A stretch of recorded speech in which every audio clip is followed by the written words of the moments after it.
एक मिनट कंचन भैया, एक मिनट हंसियो सा।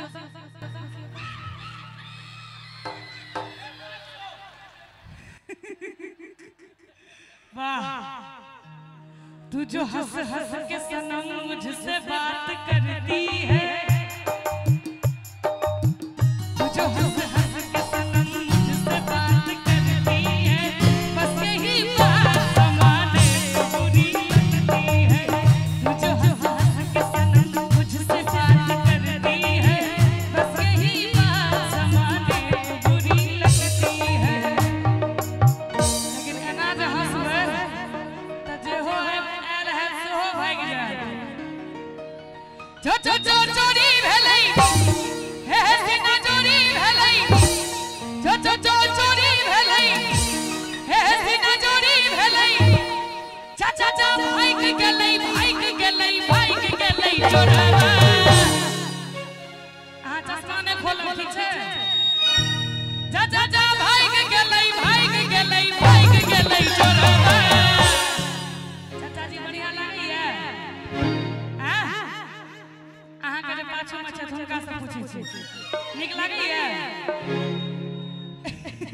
राधे भाई चाचा जी अहाँ के बहुत देर से तकै छथि, भूतपूर्व नौजवान छथि जी। चाचा भाग गेलै चोरवा।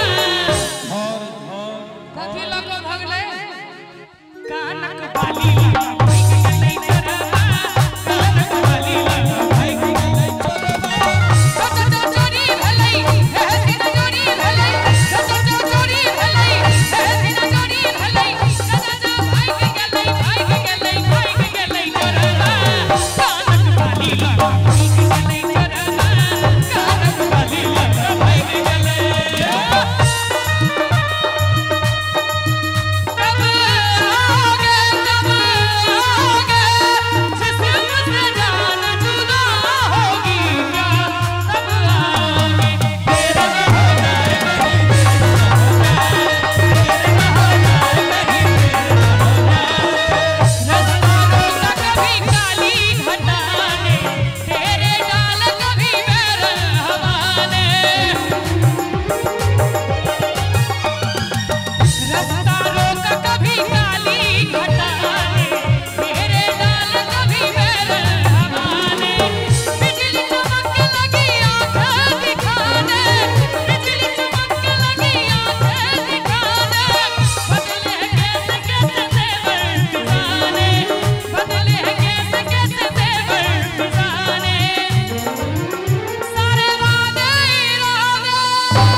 टोपी हां अरे बाबा तो ब्रांड लारा का संधि बुझाई छे भैया तुम तो ठहर परदेसी तुम तो ठहर परदेसी साथ क्या निभाओगे तुम तो ठहर परदेसी साथ क्या निभाओगे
पूछो कौन है वो, बोलो बोलो बोलो बोलो कौन है वो, पूछो पूछो पूछो पूछो कौन है वो, बोलो बोलो बोलो बोलो कौन है वो।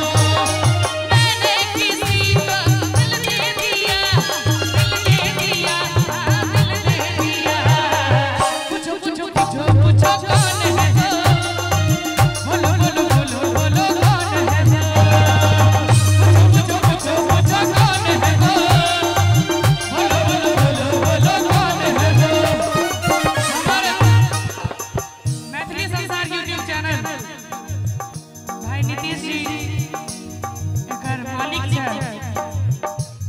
और रेड एंटरटेनमेंट मणि सिंह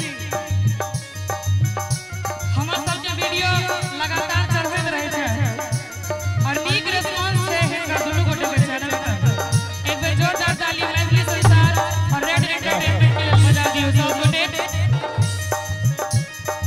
खाना में सुनै नहीं की शायद खुद खाना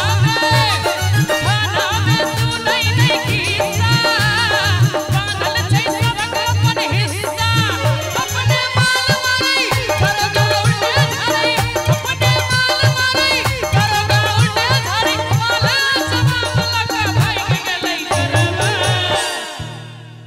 हमर तो जना बुझाइ छै सत्यनारायण भगवान के कथा होत है, नहीं नीक लागै है। नहीं एम्हर फर्स्ट क्लास के श्रोता छथिन, वीआईपी श्रोता सब छै। हां फर्स्ट क्लास वीआईपी कनिया सब ताली बजा दियो तो बाजल हमरा भेल आदमी लगे नहीं छथिन। कानक बाली लका भाग गेलै करबा, कानक बाली लका भाग गेलै करबा, कानक बाली लका भाग गेलै। डम डम निगा निगा मौसम निगा निगा, डम डम निगा निगा मौसम निगा निगा, पिटिए मैं तो गिरा है अल्लाह।